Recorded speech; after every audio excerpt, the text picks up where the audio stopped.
Jemi gati 3 muaj në presionin e rreshjeve, në gjitha ato pasojat që vinë nga rreshjet. Dhe kam qenë shumë konkrete në lidhje me kërkesën time nga Bashkia e Gjirokastrës për shpalljen e gjendjes së emergjencës së pjesshme në këtë bashki. Pse? Nuk është arsyeja vetëm fakti i fenomeneve që na kanë ndodhur në kodrën e Shtufit, apo në lagjen punëtore, apo në kodrën e Cfakës, kur sot kemi 7 shtëpi që kanë ende zhvillim të aktivitetit të çarjes së mureve të tyre, por kjo shpallje gjendje emergjence kërkohet në përgjithësi. Ne kemi pothuajse të gjitha prejnt kryesor, malor në qytetin e Gjirokastrës që janë kërcënues ndaj të gjitha zonave të banuara që kanë rreth tyre. E dyta, ne kemi disa fshatra të cilat janë totalisht të izoluara. Dhe kur them totalisht, këtu përmend të parin fshati Zhulat, ku përtej çdo dëshire të mirë për të ndihmuar dhe për të gjetur rrugë me kalueshmëri emergjente, nuk është gjetur dot, sepse ne si bashki, me gjithë stafin tonë të inxhinierëve, me të gjithë ata njerëz dashamirës intelektual, teknik, inxhinier që i kemi marrë dhe kanë qenë prezent gjatë gjithë periudhës që kemi dashur dhe kemi kërkuar që të gjejmë një hapje, si thuaç, apo një alternativë të dytë për të mos u izoluar këto fshatra, alternativë të dytë. Ndërhyrja në këtë bashki, në lidhje me këtë infrastrukturë rrugore, që është tejet e dëmtuar, që përtej një studimi gjeologjik të mirëfillt që kërkon kosto financiare, duhet patjetër që të vinë investime jo të vogla pikërisht në këto segmente rrugore. Gjendja e emergjencës në bashkinë e Gjirokastrës është në total, nuk është për shkak të dy fenomene me rëshqitse që janë krijuar. Dhe përtej kësaj, rialokimi i fondeve që kërkon sot Bashkia e Gjirokastrës është një rialokim i fondet që ne të respektojmë rekomandimet që ka lënë studimi gjeologjik shqiptar, që do të thotë këto rekomandime që janë lënë, ne po përpiqemi si bashki që të bëjmë gati projekt zbatimin për ndërhyrjen pikërisht në 2 kodra, kodrën e lagjes punëtori, pjesë e Cfakës dhe kodrën e Shtufit, që do thotë që kjo situatë që është krijuar sot në kodrën e Shtufit e përjashtojmë kodrën e lagjes punëtore, sepse ato masa emergjente që janë lënë nga studimi gjeologjik, Bashkia e Gjirokastrës i ka respektuar dhe i ka ezauruar. Ne nuk mundemi që në një zonë të banuar të këtij qyteti të kemi atë gjendje katastrofike, sepse në fundit të dalim në mëngjes dhe duam të ecim minimalisht në një rrugë dhe të ecim në një ambient që ka kondicione fillestare urbane. Kjo është arsyeja pse Bashkia e Gjirokastrës kërkon mbështetjen e qeverisë shqiptare, në mënyrë që ne të kemi një rikthim në normalitetin që kemi pasur pak më parë të këtij qyteti në një kohë shumë të shkurtër. Mos mendoni se rialokimi i fondeve që kemi kërkuar sot. Ne së bashku kemi minatuar në mbledhjen e Këshillit Bashkiak që ky qytet ka nevojë për ndriçim publik. S'do ketë më investim për ndriçim publik në Bashkinë e Gjirokastrës. Ky qytet ka nevojë për kontenjer, për mbetet urbane. Nuk do të ketë më investim nga Bashkia për këtë vit, se ato fonde i kemi marrë dhe i kemi vënë në dispozicion të Bashkisë së Gjirokastrës për të patur gati projektet për të ndërhyrë pikërisht në këto 2 kodra. Dhe këto investime po ju them sot që totalisht të dyja bashkë në kodrën e lagjes punëtore dhe në kodrën e Shtufit shkojnë minimalisht në 180 milion lekë të reja, vetëm ndërhyrja dhe masat emergjente me mure mbrojtëse. Por duhet flasim për pyllëzime, duhet flasim për fshatra që i kemi të izoluar, duhet flasim për prejnë që janë kërcënues dhe ju shikoni që rreshtet po vazhdojnë, të cilat prap kanë nevojë për ndërhyrje,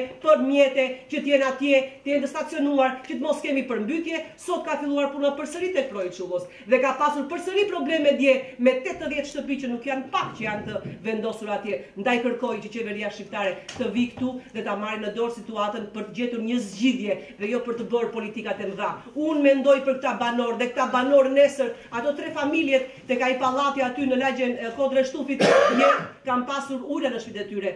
Është presion i madh psikologjik që të shikosh që në shtëpinë tënde po hyn ujë dhe ne nuk po mundemi dot të bëjmë asnjë gjë. Nuk kënaqen njerëzit me pagesën e qirasë së shtëpisë në një vend tjetër, ashtu siç thot prefekti i kanë dhënë kryetares që të bëj gati çeshat për shtëpitë me qira. Nuk është kjo zgjidhje për banorët, dakor? Për banorët është zgjidhje që të vinë të gjithë së bashku të bëhemi këtu poshtë të gjithë së bashku dhe të themi që ne po punojmë dhe shumë shpejt do ta zgjidhim këtë gjë. Po kjo gjë shumë shpejt zgjidhet duke marrë në dorë qeveria shqiptare, sepse është i vetmi institucion i cili edhe unë gjej mbështetjen dhe kam shpresën e madhe që kjo gjendje të marrë zgjidhje menjëherë dhe në një kohë shumë të shkurtër. Kjo ka qenë arsyeja që Bashkia e Gjirokastës ka kërkuar ndihmën e qeverisë shqiptare. Për shkak të gjithë kësaj situate të krijuar jo në një zonë të vogël në qytet, por në një zonë të konsiderueshme në Bashkinë e Gjirokastës. Dje unë kam pasur një takim me një banor nga fshati Zhulat dhe më tha, mbas 2 muajsh unë kam zbritur nga fshati. Ka të drejtë, s'kam çfarë t'i bëj.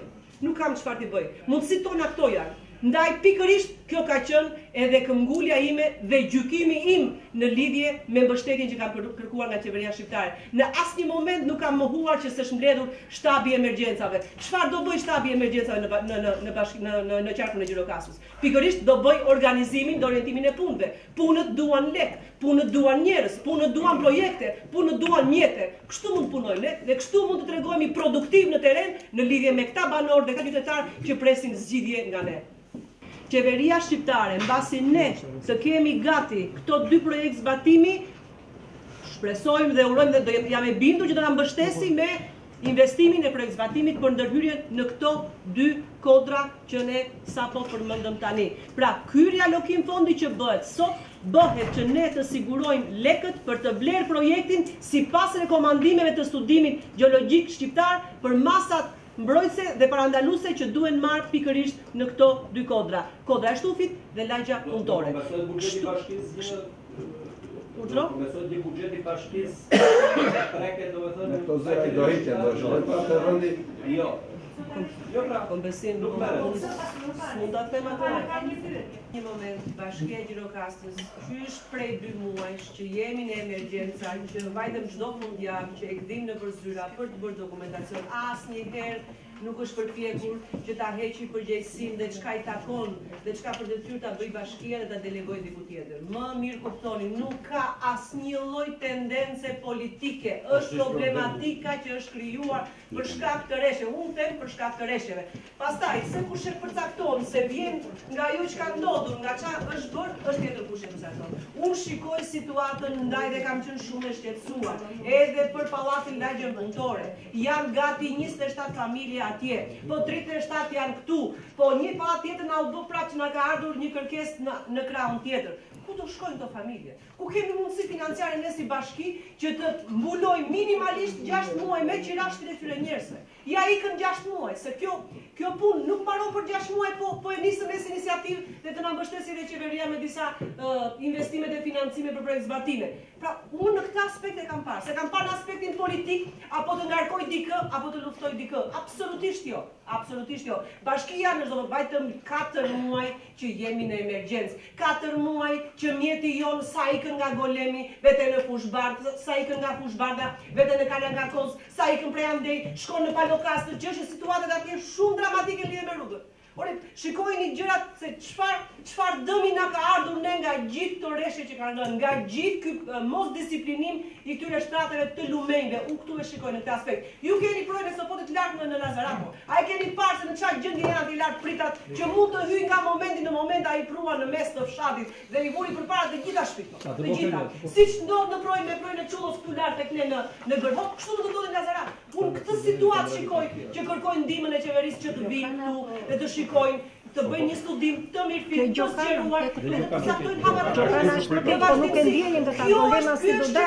nuk ka mund luftë politike që do të bën luftë politike. Politika është ajo që bëni ju, që bini atje mjete e bëni sikur punoni, dakor?